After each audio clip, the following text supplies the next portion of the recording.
కూటమి నాయకులందరూ కూడా ఎన్నికల ముందు తెలుగుదేశం పార్టీ అంటే బీసీల పార్టీ అని, తెలుగుదేశం పార్టీకి బీసీలు వెన్నుదన్నుగా ఉన్నారని, బీసీలను ఆదుకోవడానికి అనేకమైనటువంటి హామీల్ని వారు ఇచ్చారు. చంద్రబాబు నాయుడు గారు ఇచ్చారు. చంద్రబాబు నాయుడు గారు రచించినటువంటి మేనిఫెస్టో పైన పవన్ కళ్యాణ్ గారు కూడా సంతకం పెట్టారు. అంటే చంద్రబాబు నాయుడు గారి మాటలు కొన్ని నమ్మరు ప్రజలు, కానీ సాక్షిగా పవన్ కళ్యాణ్ గారు సంతకం పెట్టారు.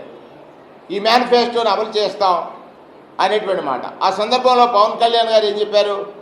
50 సంవత్సరాలు పైబడిన ప్రతి బీసీ వ్యక్తికి కూడా పెన్షన్ మంజూరు చేస్తాం 50 ఏళ్లకే.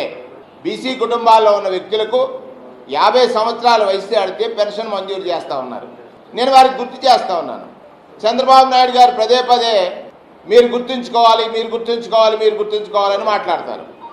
అంటే ఆయనకి కొంచెం మరిచిపోయేటటువంటి తత్వం ఉందో లేదో నాకు తెలియదు, కానీ మీ ద్వారా పవన్ కళ్యాణ్ గారిని మీరిచ్చినటువంటి మాట 50 సంవత్సరాలకి బీసీ వర్గాలకి పెన్షన్ మంజూరు చేస్తానని చెప్పారు. సంవత్సరం కాబోతా ఉంది. ఇంకొక నెలలో సంవత్సరం పూర్తి చేసుకున్నటువంటి ఈ ప్రభుత్వం ఇప్పటి వరకు కూడా బీసీలకు ఎక్కడా కూడా 50 సంవత్సరాల పైబడిన వారికి పెన్షన్లు మంజూరు చేసిన దాఖలాలు కానీ, చేస్తున్నామనేటువంటి మాటలు కానీ లేవు. ఈ రకంగా బీసీలందరూ ఎదురు చూస్తున్నారు. అయ్యో కూటమి ప్రభుత్వం వచ్చింది, మాకు 50 ఏళ్లకే పెన్షన్ వస్తుందని ఎదురు చూసేటువంటి బీసీల తరఫున మేము డిమాండ్ చేస్తూ ఉన్నాం. మీరు ఇచ్చినటువంటి మాటని తక్షణమే సంవత్సరం తిరగకముందే మీరు అమలు చేయాలి. ఇప్పటికే సంవత్సర కాలం, విలువైన కాలం కోల్పోయారు. ఈరోజు ఒక పత్రికలో ఏ పత్రిక చూసినా కూడా మత్స్యకార భరోసా 258 కోట్లు 1,29,000 మందికి మత్స్యకార సోదరులకు ఇస్తున్నామన్నారు.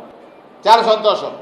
ఒకటి కూటమి నాయకులను అడుగుతున్నాను, చంద్రబాబు నాయుడు గారిని అడుగుతున్నాను, పవన్ కళ్యాణ్ గారిని అడుగుతున్నాను, మీరు ఒకసారి గుర్తు చేసుకోమని అడుగుతున్నాను.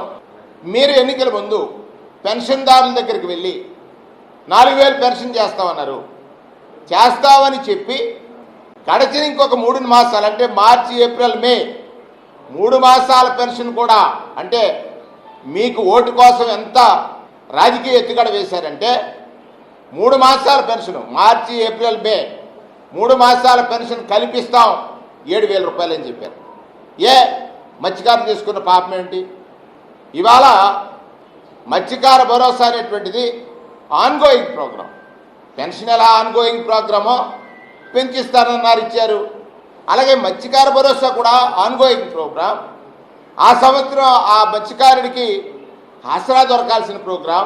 ఇవాళ 20,000 ఇచ్చేటువంటి కార్యక్రమం గడిచిన సంవత్సరంలో 20,000 కోల్పోయినటువంటి మత్స్యకారుడు వారి తరఫున వారు కోల్పోయినటువంటి 20,000 అంటే 258 కోట్లు ప్లస్ ఇంకొక 258 కోట్లు డిమాండ్ చేయాలని, రిలీజ్ చేయాలని, మత్స్యకార భరోసాని మత్స్యకార సోదరులకు అందించాలని, గత సంవత్సరం వారు నష్టపోయిన ఆ మత్స్యకార భరోసాని 2 సంవత్సరాల కాలానికి మీరు ఏదైతే ఒక సాంప్రదాయాన్ని ప్రవేశపెట్టారో ఆ సాంప్రదాయ ప్రకారంగా అందించాలని నేను డిమాండ్ చేస్తా ఉన్నాను.